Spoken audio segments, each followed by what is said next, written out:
Ahmed Aziz's Epic Year, Chapters 10 and 11. Chapter 10. We made it to class before the bell. Carl wanted a front row seat, and I, of course, was more comfortable in the back. We settled on two seats in the middle. Mrs. Garter was writing her name on the smartboard in pink.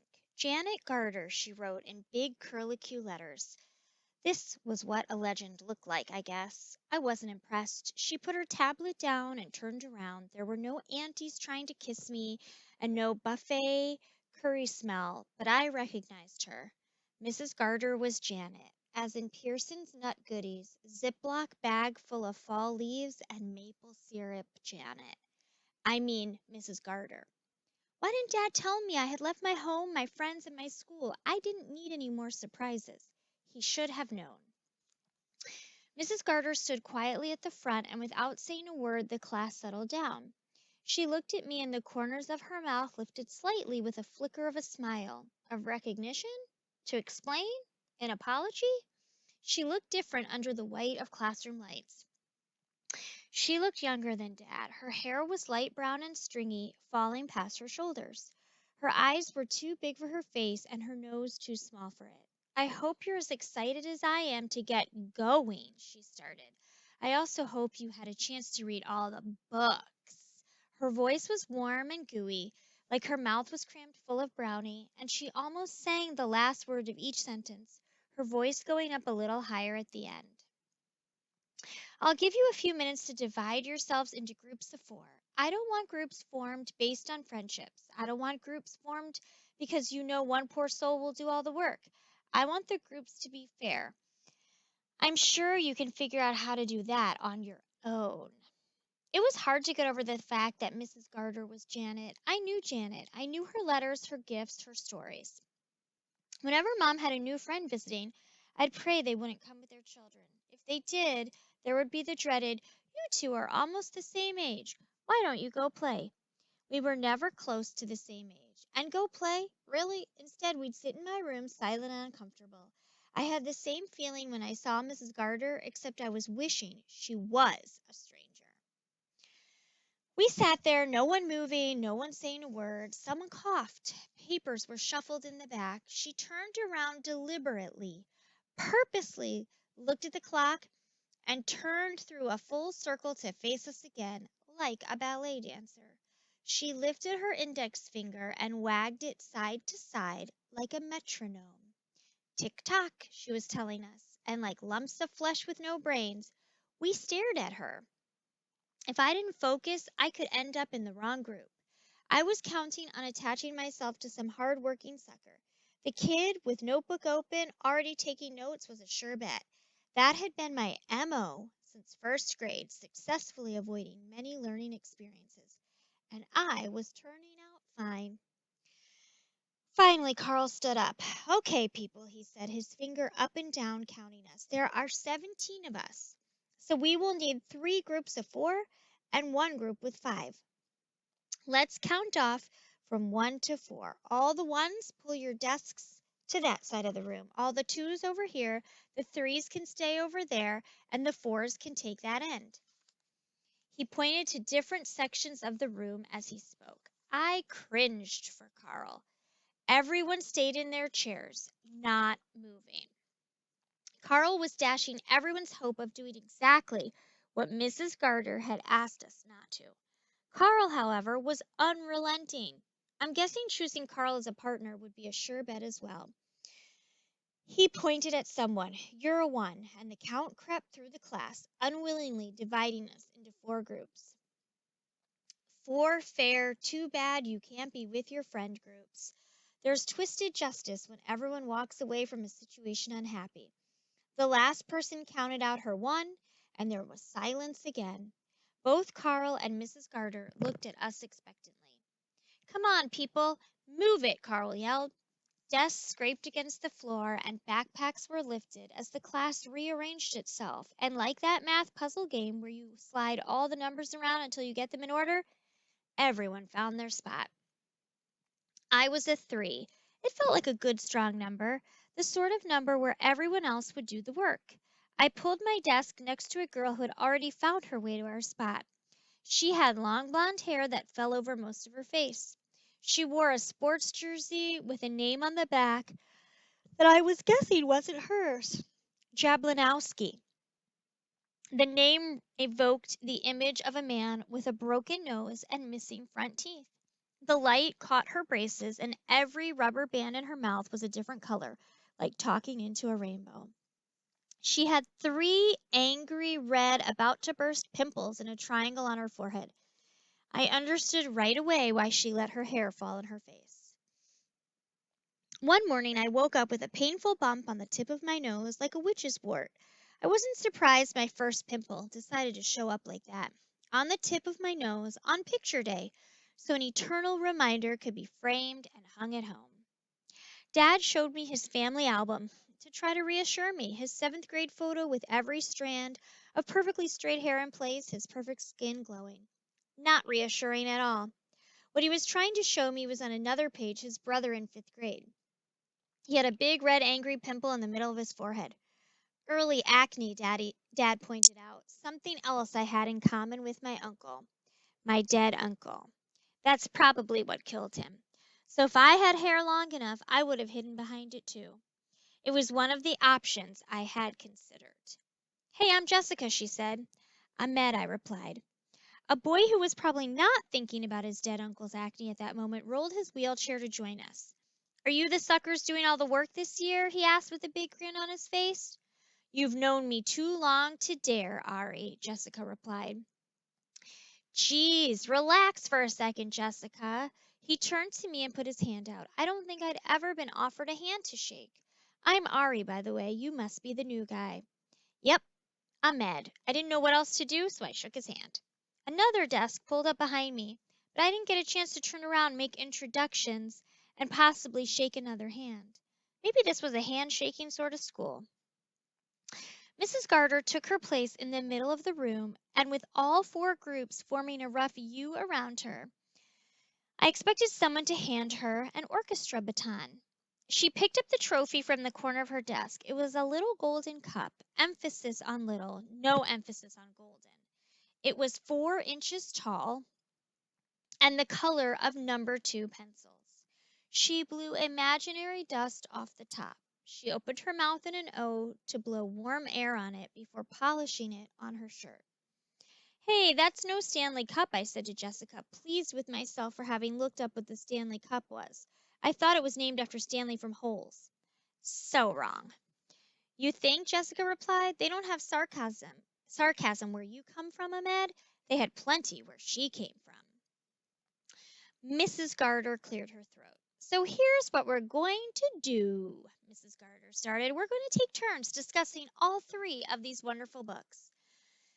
When we finish digging deep into your brains for the most trivial bits of intelligence and we've delved into crevices of thought that you didn't know existed, then and only then will we move on. Questions? She looked around for a raised hand. Okay, rules about the contest this year. She handed out papers, starting and finishing her journey in front of me. She paused at my desk, hand on the paper, waiting for me to look her in the face. I wasn't ready for eye contact yet, and she moved on. She wasn't kidding about the rules. There were paragraphs and bullet points. All the details are there, but we'll go over the main points. I don't know what you've heard, but there are changes this year. Carl had a highlighter and was already marking up the rules. I kid you not. He wasn't the only one either. For the first time, Mrs. Garter started, there will be points for group participation this year.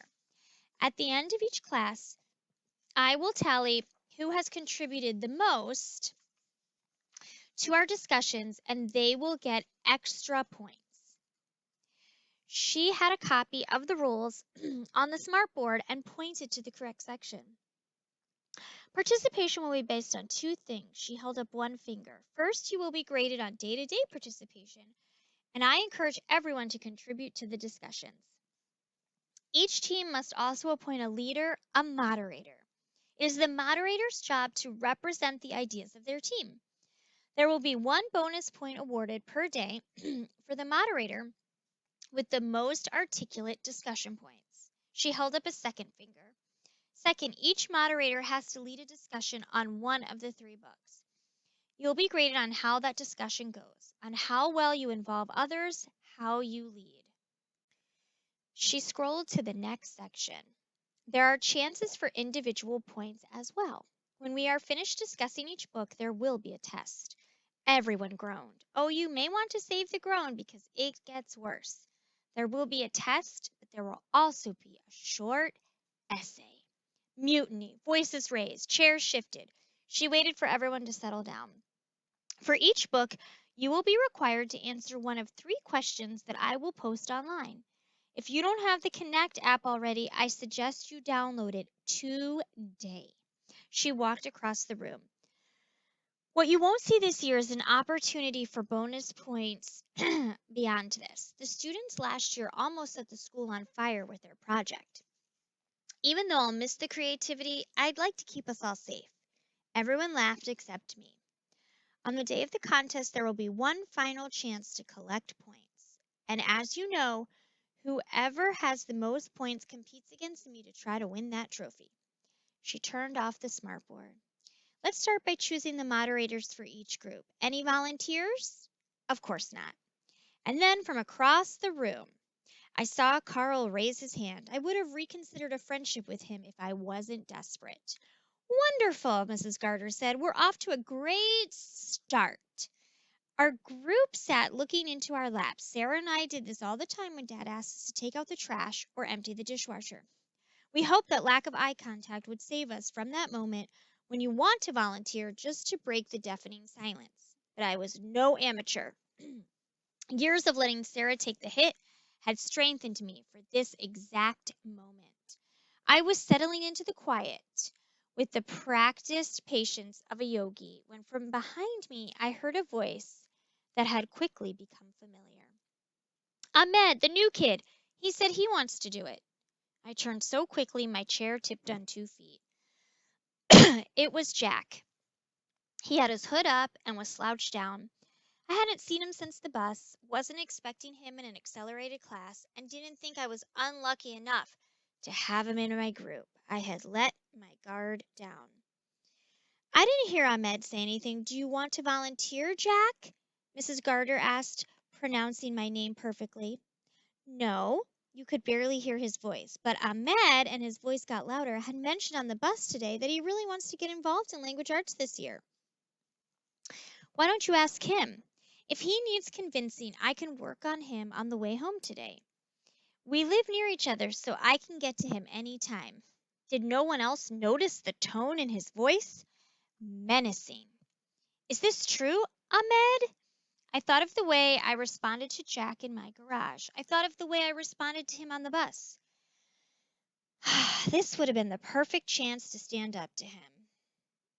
Yeah, it sounds like fun, I answered. It definitely did not. The other groups took turns finding volunteers. I used the word volunteer loosely. Perfect, Mrs. Garter replied. We are all set.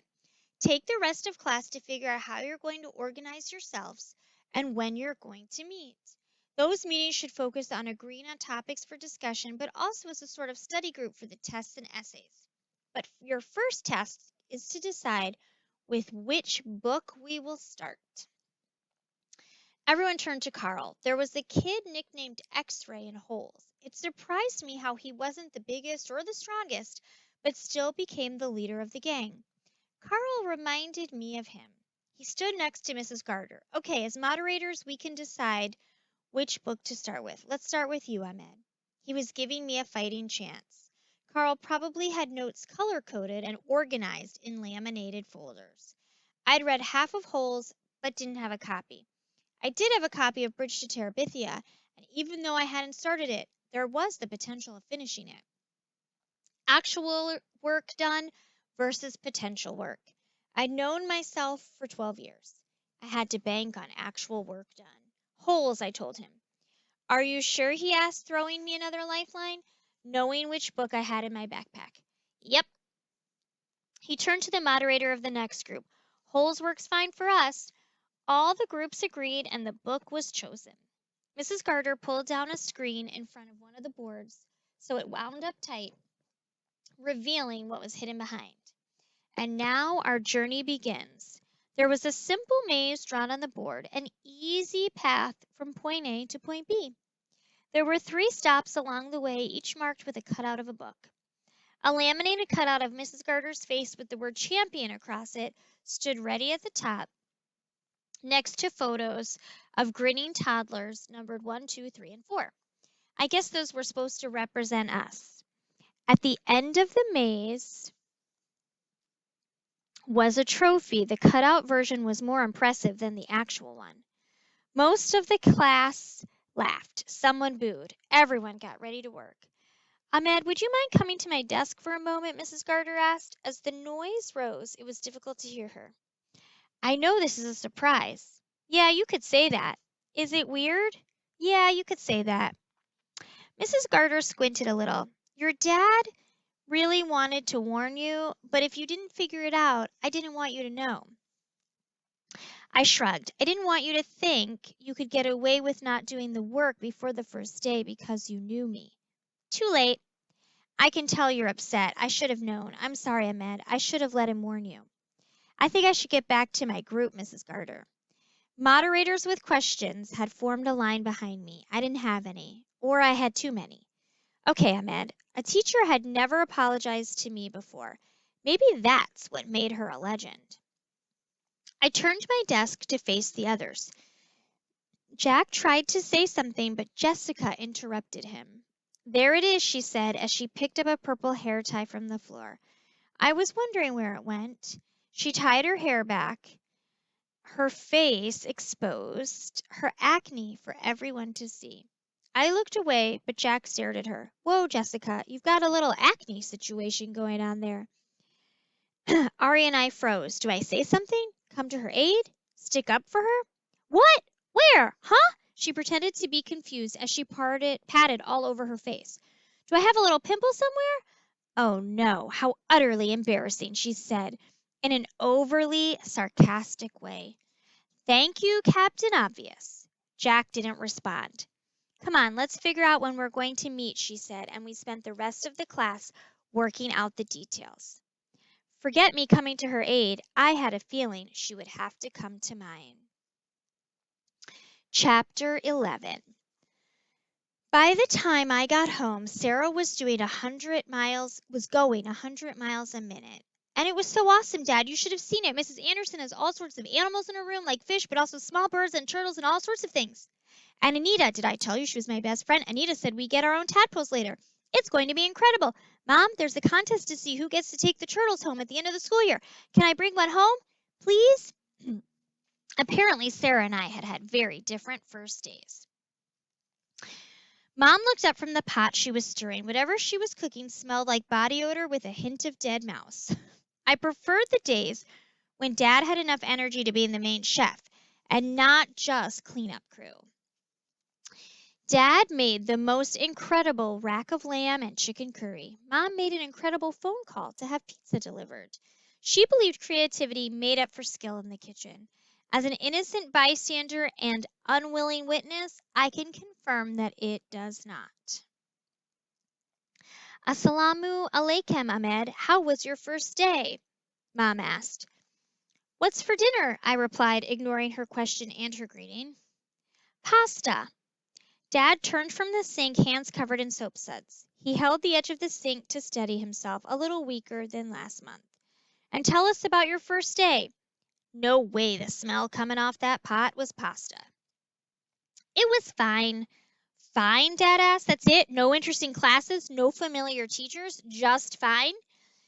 He held his arms up, elbows bent like a TV surgeon, soap traveling down his arm. It would have been nice to know who Mrs. Garter was. There, I said it. Mom turned off the stove and covered the pot with a lid, but that smell couldn't be contained. They looked at each other and then at me, and I could tell they were upset. We wanted to, really, but Janet was afraid you'd be worried all summer that you were going to be treated differently. She wanted you to know that you'd be comfortable in class with her as the teacher. She's right that I might have worried about being the teacher's pet, but I still would have liked to know.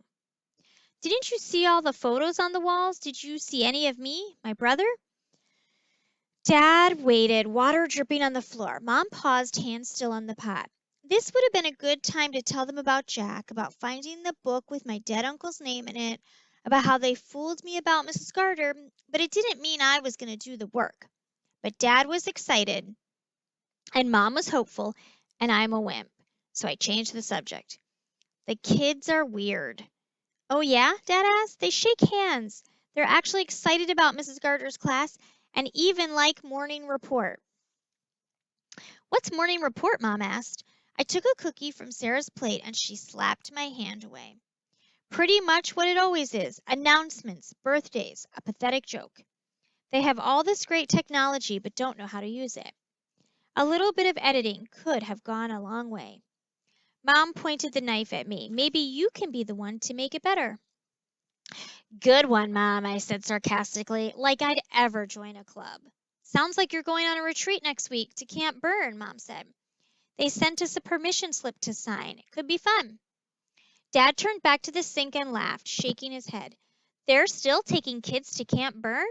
Man, nothing has changed in all these years. Are you excited? Sure, because going on a field trip when I didn't have anyone to hang out with sounded exciting. I'm going to my room. Call me for dinner. I took another sniff of the pasta that hung in the air. Or don't. Whatever. That night I lay in bed, not able to fall asleep. Maybe it was the metallic aftertaste of the dinner that was resistant to brushing and even mouthwash. Really, Mom? Chaat masala in the pasta? Or maybe it was the idea of spending the next year leading an English group that had Jack in it. I read the inscription in my copy of Bridge to Terabithia again before tucking it under my pillow. The bump under my head somehow reassuring. In a class of overachievers, maybe the only way to blend in would be to do the work. If that's what it took to survive, I'd have to make the sacrifice.